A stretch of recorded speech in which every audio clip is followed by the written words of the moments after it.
Joined this morning by my friend Kent Rogers, who is the executive director, the Northwest Louisiana Council of Governments, and you've been kind of in the hot seat for the past few months, and it's You not could say getting that. any cooler, right?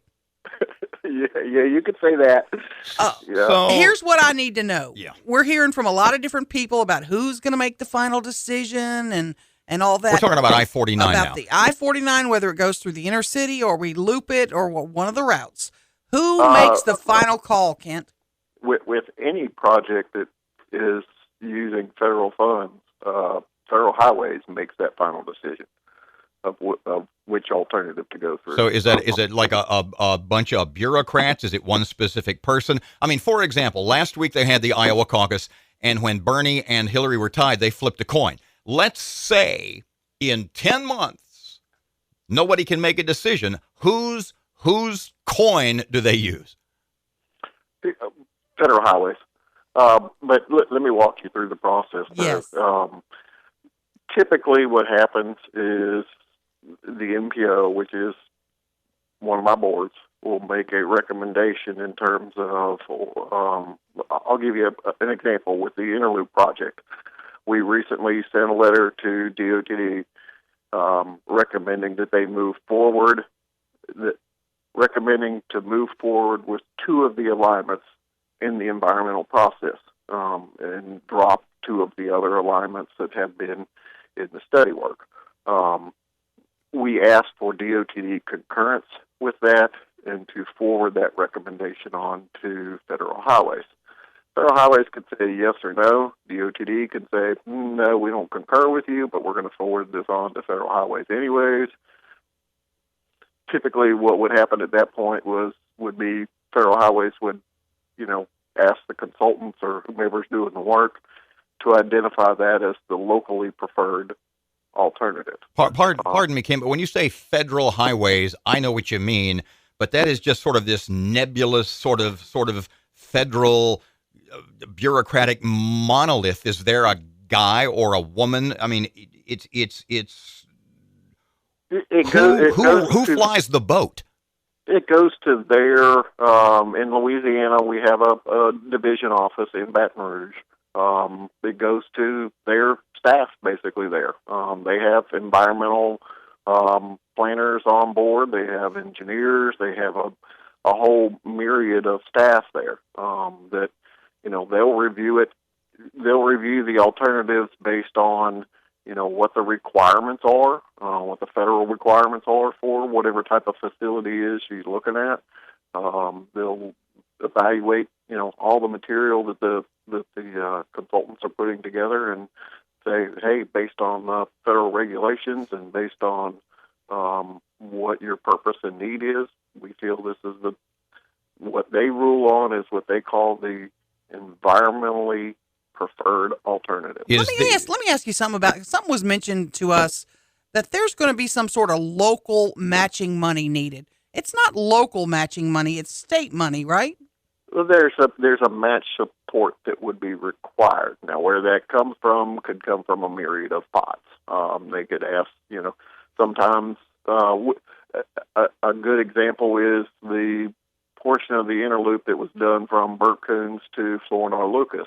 There was local, state, and federal money involved in that extension. So it could come from a myriad of pots, depending on how quick you want to get it done, who's got the cash involved, who's got the cash at the time, whatnot. Do we have the cash? Who's got? I don't We think we have a funding stream that will help to pay for it. It's through the Unclaimed Properties Fund. There's money that is set aside for projects with I-49 north of 20. right now. Do we have? Pardon me. Do we have enough? At this point, no. But I mean, you again, it's basically like I-49 North was. You have to get through that environmental process, and once you get through that, then you can start really garnering the big dollars. Ken, excuse me. You keep referring to the environmental process. Will what the federal government refers to as the environmental process be the deciding factor? Yes, they will issue what they call for this project. It's called a ROD, a Record of Decision, and that's through the environmental impact study work that's being done. It's basically a letter at the front of the document that says, based on all the data and based on all the information that's contained in this document, we determined that alternative XYZ is the most environmentally preferred alternative. And if you are to move forward with this project, that's the one you should move forward with, and this is how you should do it. When do you anticipate your board taking action on the route? When is that going to happen? I would assume probably by the end of the summer, we'll make some type of recommendation. Okay, and I know you don't want to get into this. I can ask you, and you can tell me to go to where. The Caddo Commission skirmish about who sits on your board. Everybody suspects it's about I-49. Do you smell a rat where that's concerned as well? Not as it concerns with I-49, no. Okay. Is it important that each government entity has a voice and sits in on your board and takes action on this proposal? Oh, definitely. And can you tell us about the makeup of that group? Because a lot of people are like, who is this group? The MPO is the how it's worded in the bylaws is the mayor for the city of Shreveport, the mayor for Bossier City, the parish administrator for the Bossier Parish Police Jury, the president of the Caddo Parish Commission. Why the administrator in Bossier and the parish commission president? Why is that different? That was when we went through a process a while back of basically reorganizing, and that was a request that two of the sitting commissioners at the time had asked to be put in their local resolution for the board. Okay.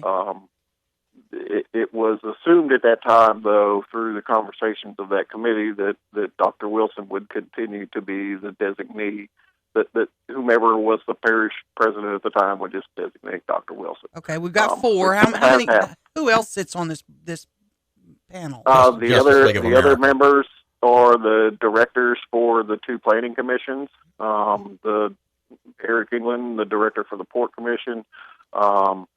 Denera Washington from Sportran as the transit provider for the area, and the DOTD district administrator. So you got 9 people, it sounds like. You got to have an odd number. Yeah. Correct. And then we do have a couple of non-voting members that represent federal highways and federal transit. Oh, boy. They have no vote. Well, I just hope you get out of that pot of hot water soon and let us know what you guys are going to recommend. We will. Kent Rogers, my friend, I thank you for your time this morning and being so candid. We appreciate it. No problem.